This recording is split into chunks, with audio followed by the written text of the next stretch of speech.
Students of class 10, आज जो हम लोग टॉपिक स्टार्ट करने वाले हैं उसका नाम है इलेक्ट्रिसिटी। इलेक्ट्रिसिटी टॉपिक का नाम सुन के ही आप समझ गए होंगे कि किसके अबाउट है। इलेक्ट्रो जो वर्ड आता है वो समहाउ आता है किसके लिए? चार्ज के लिए। तो इलेक्ट्रिसिटी बहुत ही इंपॉर्टेंट टॉपिक है और यही क्लास 10 के बाद 12th क्लास में हाफ ऑफ द कोर्स इसी के अबाउट ही होने वाला है। तो अगर हम दो मेन पार्ट में इसको डिवाइड करें इलेक्ट्रिसिटी को, यानी स्टडी ऑफ चार्ज को, तो पहला पार्ट जो है वो है study of charge at rest, जिसे इलेक्ट्रोस्टैटिक्स कहते हैं। फर्स्ट पार्ट कहलाता है electrostatics. Electro means charge, static means at rest. तो अगर चार्ज रेस्ट में है तो जो उसकी स्टडीज है वो हम लोग जिस ब्रांच में करते हैं उस स्टडी को कहते हैं इलेक्ट्रोस्टैटिक्स। और सेकंड जो टॉपिक है इसी का, यही 10th क्लास के सिलेबस में है, करंट इलेक्ट्रिसिटी। आप लोग का जो चैप्टर है वो आप लोगों ने देखा है, आपका जो चैप्टर क्लास 10 में है वो करंट इलेक्ट्रिसिटी है। लेकिन चार्ज इन जो मोशन है, study of charge in motion, जबकि इलेक्ट्रोस्टैटिक्स क्या है? Study of charge at rest. तो पहले थोड़ा सा इलेक्ट्रोस्टैटिक्स समझते हैं। बहुत सारी चीजें ऐसी हैं जो इलेक्ट्रोस्टैटिक्स की आप लोग छोटी क्लास में पढ़ के आए हो कि चार्ज क्या होता है, चार्ज की बेसिक प्रॉपर्टीज क्या होती हैं। फिर वही चार्ज जब मोशन में आता है, मोशन ऑफ चार्ज हम लोग जिस ब्रांच के अंदर पढ़ते हैं वो वही ब्रांच है आपकी करंट इलेक्ट्रिसिटी। तो करंट इलेक्ट्रिसिटी स्टार्ट करने से पहले, वेदर 10th क्लास का कोर्स हमारा यही है, करने से पहले जरा रेस्ट में जो चार्ज है, चार्ज की क्या है, उसकी जो प्रॉपर्टीज है उसको थोड़ा सा देख लेते हैं।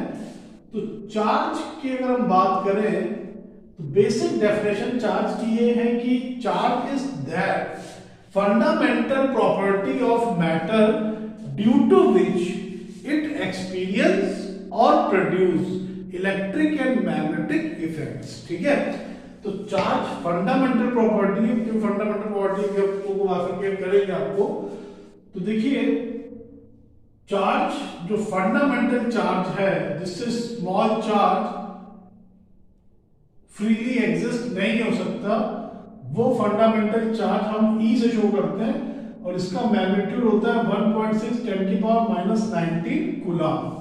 इससे स्मॉल चार्ज फ्रीली एग्जिस्ट नहीं होगा।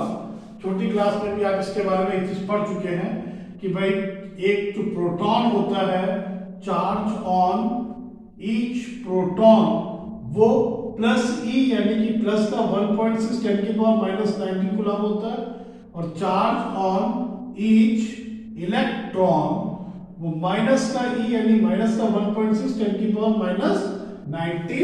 कूलम होता है। चार्ज जो होता है बेटा ये दो टाइप का होता है, पॉजिटिव एंड नेगेटिव। तो कब कोई बॉडी पॉजिटिव चार्ज एक्वायर करती है, कौन सी बॉडी नेगेटिव चार्ज एक्वायर करती है, ये समझने के लिए थोड़ा सा बेसिक इलेक्ट्रॉनिक कॉन्फ़िगरेशन अगर हम लोग समझें कि एटम के जो फंडामेंटल पार्टिकल्स हैं, प्रोटॉन, न्यूट्रॉन और इलेक्ट्रॉन, जिनमें से प्रोटॉन पॉजिटिवली चार्ज है, आपने देखा भी चार्ज ऑफ प्रोटॉन प्लस ई था, और इलेक्ट्रॉन नेगेटिवली चार्ज है, उनका चार्ज माइनस ई था, और न्यूट्रॉन जो है वो इलेक्ट्रिकली न्यूट्रल होते हैं। तो टोटल मास और पॉजिटिव चार्ज जो एटम का होता है वो बहुत ही स्मॉल स्पेस में कंजर्व रहता है, सिचुएटेड रहता है, जिसे कहते हैं न्यूक्लियस। जबकि निगेटिवली चार्ज इलेक्ट्रॉन जो होते हैं वो डिफरेंट ऑर्बिट्स में रिवॉल्व करते रहते हैं। ये हम लोगों ने इलेक्ट्रॉनिक कॉन्फ़िगरेशन में पढ़ रखा था। और ये जो निगेटिवली चार्ज इलेक्ट्रॉन रिवॉल्व कर रहे हैं, इनका नंबर कुछ इतना होता है कि नेट चार्ज जो एटम पे होता है वो 0 होता है, यानी कि total positive charge of protons is equal to the total negative charge of electrons. तो फिर बॉडी चार्ज कैसे होती है समझने के लिए छोटा सा एक एग्जाम्पल देख लेते हैं। जैसे मान लीजिए मैंने एक एटम लिया सोडियम का, सोडियम का एटॉमिक नंबर 11 है, यानी कि जो नंबर ऑफ प्रोटॉन्स हैं सोडियम पे वो 11 होंगे और number of electrons E negative मतलब इलेक्ट्रॉन वो भी 11 होंगे। तो पॉजिटिव चार्ज इन प्रोटॉन्स का इस एटम में वो प्लस का 11e और नेगेटिव चार्ज ऑफ इलेक्ट्रॉन्स इस एटम में माइनस का 11e। तो एटम पे जो नेट चार्ज आया वो कितना आया 0। एटम इलेक्ट्रिकली न्यूट्रल ही है। तो अगर इसका इलेक्ट्रॉनिक कॉन्फ़िगरेशन करें 2, 8 और 1, आउटर मोस्ट शेल में या तो भाई पूरे इलेक्ट्रॉन चाहिए या तो 8 इलेक्ट्रॉन चाहिए, ऑक्टेव रूल पढ़ा है आपने, उसके लिए या फिर ये 7 इलेक्ट्रॉन गेन करेगा या 1 इलेक्ट्रॉन दे देगा। तो of course after losing 1 electron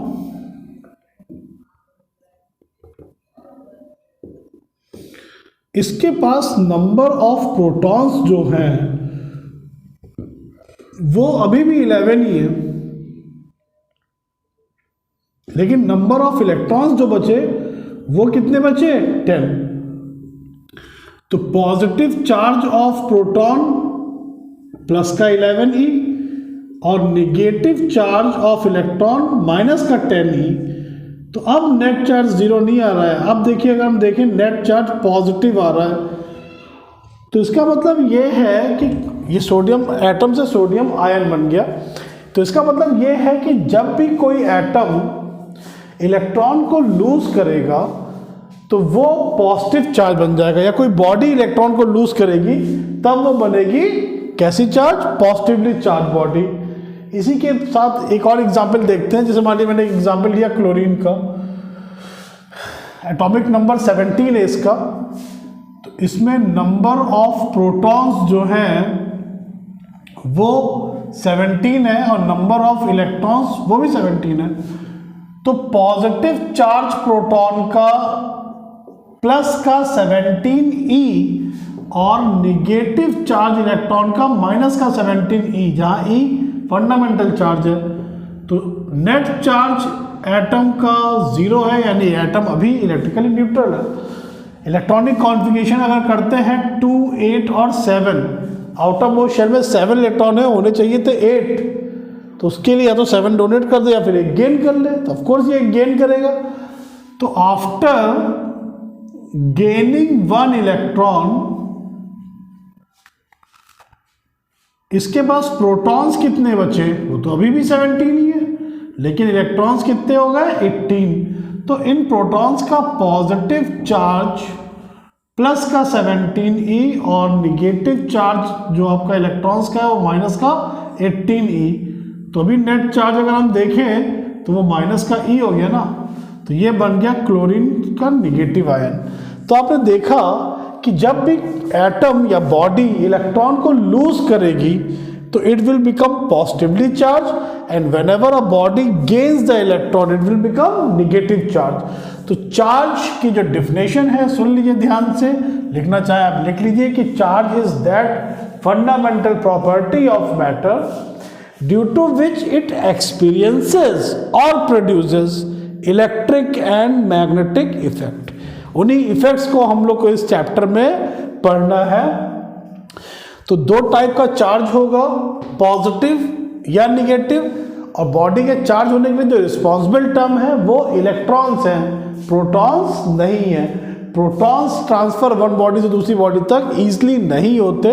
electron का ट्रांसफर होता है जब बॉडी इलेक्ट्रॉन लूज करती है तो वो बन जाती है पॉजिटिव चार्ज, जब गेन करती है तो वो बन जाती है निगेटिव चार्ज।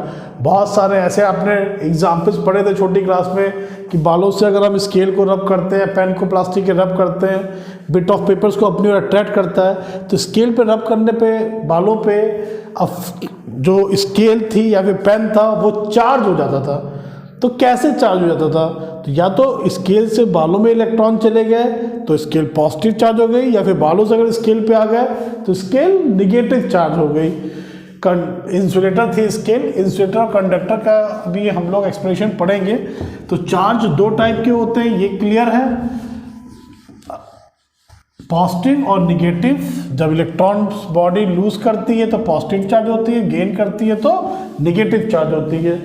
सेकेंड जो चार्ज की प्रॉपर्टीज में पढ़ रहे थे, सेकेंड पॉइंट देखते हैं, वो है क्वांटाइजेशन ऑफ चार्ज।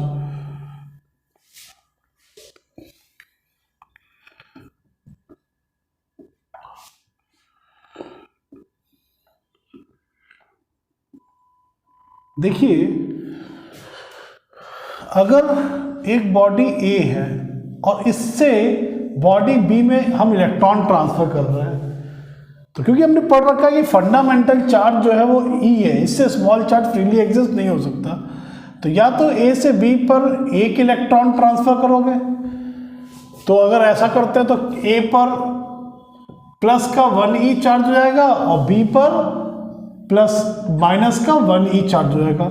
या ए से बी पर 2 इलेक्ट्रॉन ट्रांसफर करते हैं, 2 इलेक्ट्रॉन ट्रांसफर करने पे ए पर प्लस 2e चार्ज हो जाएगा और बी पर माइनस का 2e चार्ज हो जाएगा।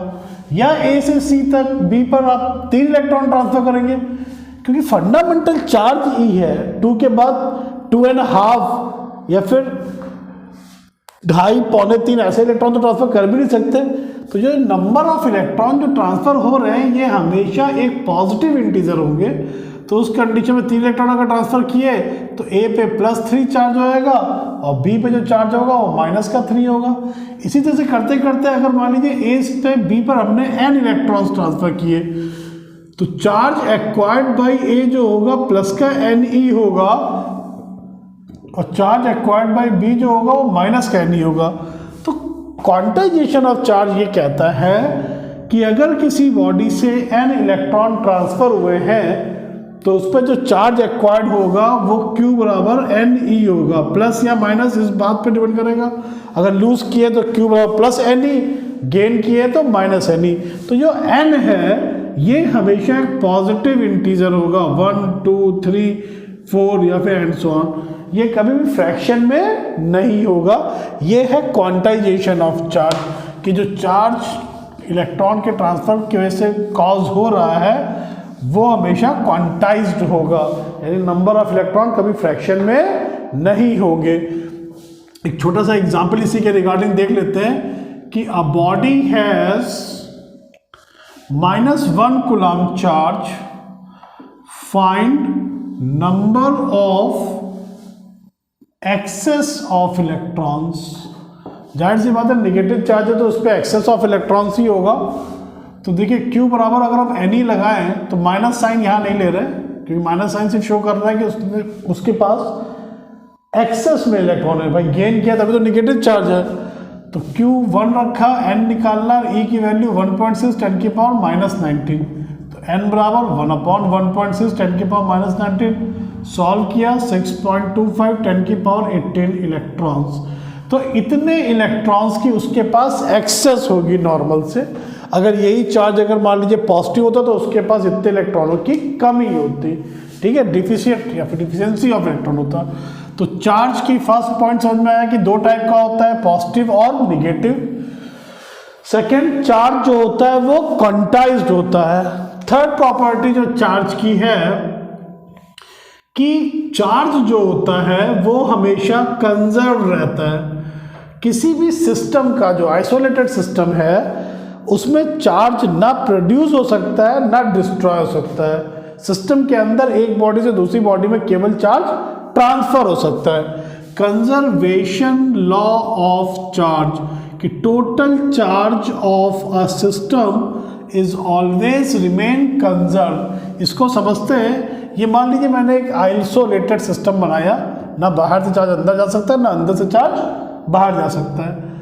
सपोज करिए कि 3 बॉडीज हैं, body A, body B and body C. A पे +4 कूलम्ब चार्ज है, बी पे -6 कूलम्ब चार्ज है और सी पे +8 कूलम्ब चार्ज है। अब मैंने कुछ प्रोसेस करी, कुछ प्रोसेस करने के बाद रिजल्ट कुछ ऐसा ऑब्टेन हुआ कि भाई ए पे हमारा चार्ज +7 कूलम चार्ज हो गया, बी पे हमारा चार्ज +10 कूलम चार्ज हो गया, तो हमने कहा आप बताइए फाइनल चार्ज सी पे कितना है। तो अब कंजर्वेशन लॉ ऑफ चार्ज लगाइए। According to conservation law of charge total initial charge बराबर total final charge. Total initial कितना था, +4 +8 -6, final charge +7 +10 plus charge on C, 8 + 4 12, 12 - 6 +6 coulomb charge. ये आपका 17 प्लस QC, तो QC की वैल्यू +6 - 17 यानी कि माइनस का 11 कूलम चार्ज होगा। सी पे कितना चार्ज आएगा, सी पे चार्ज आएगा माइनस का 11 कूलम। तो जो टोटल चार्ज होता है सिस्टम का वो कंजर्व रहता है। ये चार्ज की प्रॉपर्टीज में थर्ड पॉइंट था। नेक्स्ट, चार्ज और मास में जरा रिलेशन समझ लेते हैं। देखिए चार्ज आपको समझ में आ गया कि कोई बॉडी अगर चार्ज हो रही है तो वो इलेक्ट्रॉन्स के ट्रांसफर कैसे हो रही है। इलेक्ट्रॉन क्या है, मास पार्टिकल। भाई एक इलेक्ट्रॉन का मास आपको पता ही है, लगभग 9.1 10⁻³ kg के बराबर होता है एक इलेक्ट्रॉन का मास।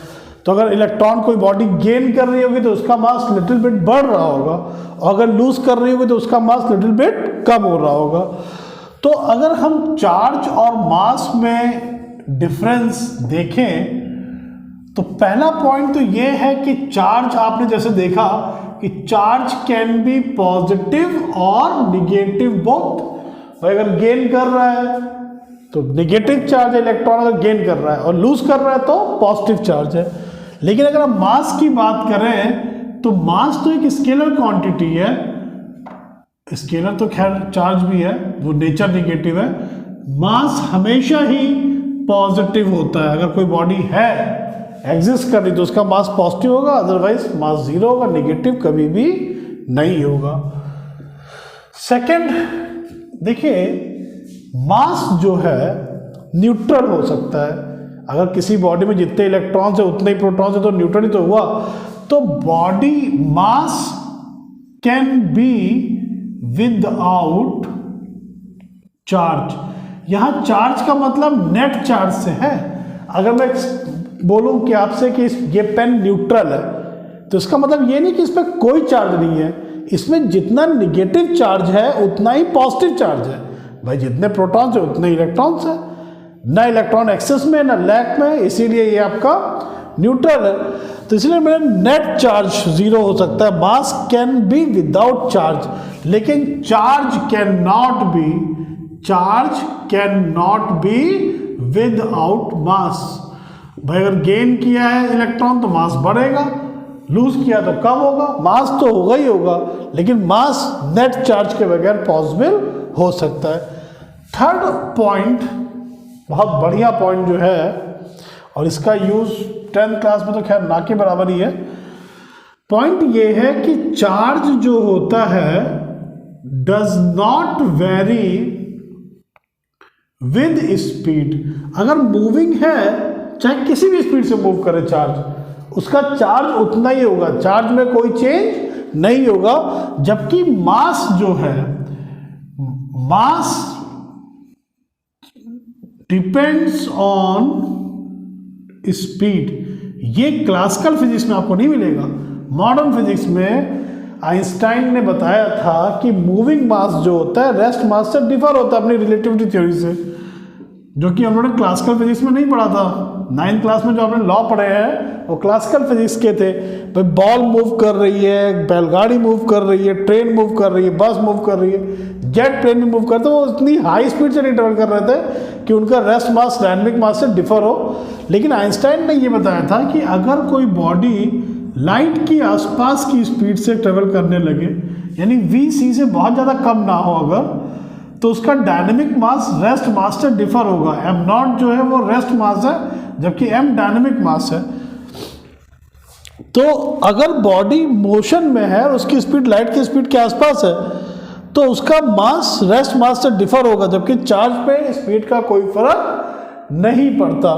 तो ये कुछ डिफरेंसेस थे चार्ज और मास के बीच में।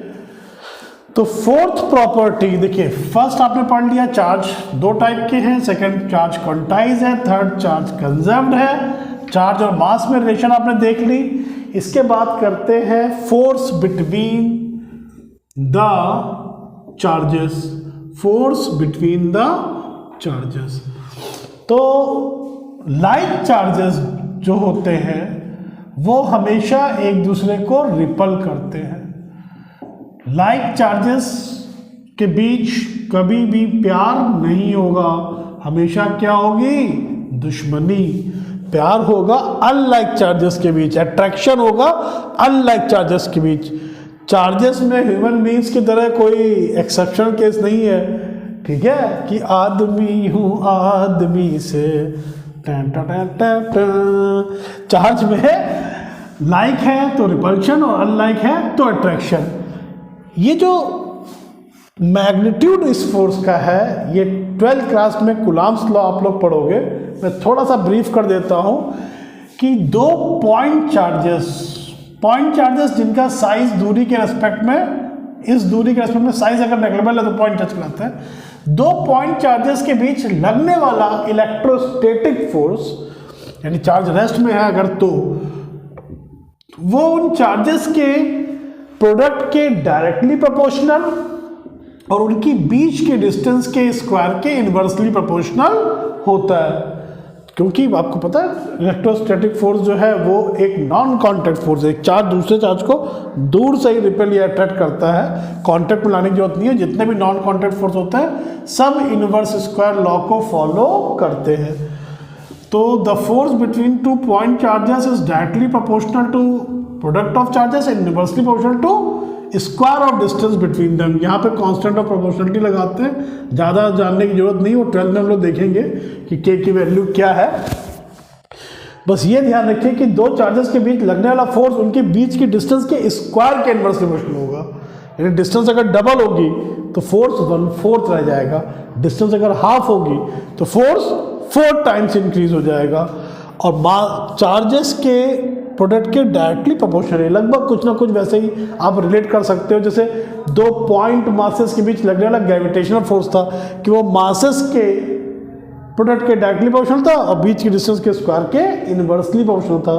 तो ग्रेविटेशनल फोर्स भी तो नॉन कांटेक्ट था, तो इनवर्स स्क्वायर लॉ को वो भी फॉलो कर रहा था, इनवर्स स्क्वायर लॉ को ये भी फॉलो कर रहा है। इलेक्ट्रोस्टैटिक, मैंने जब आपको इस वीडियो में शुरुआत में बता दिया था कि जो बच्चे 10th के ही सिर्फ कोर्स को देखना चाहते हैं वो करंट इलेक्ट्रिसिटी से ही वीडियो देखिएगा। इलेक्ट्रोस्टैटिक्स ये उन बच्चों के लिए था जो बेसिक सीखना चाहते हैं। अब बिना बेसिक सीखे बिल्डिंग बड़ी नहीं होती, ये चीज़ ध्यान रखिएगा।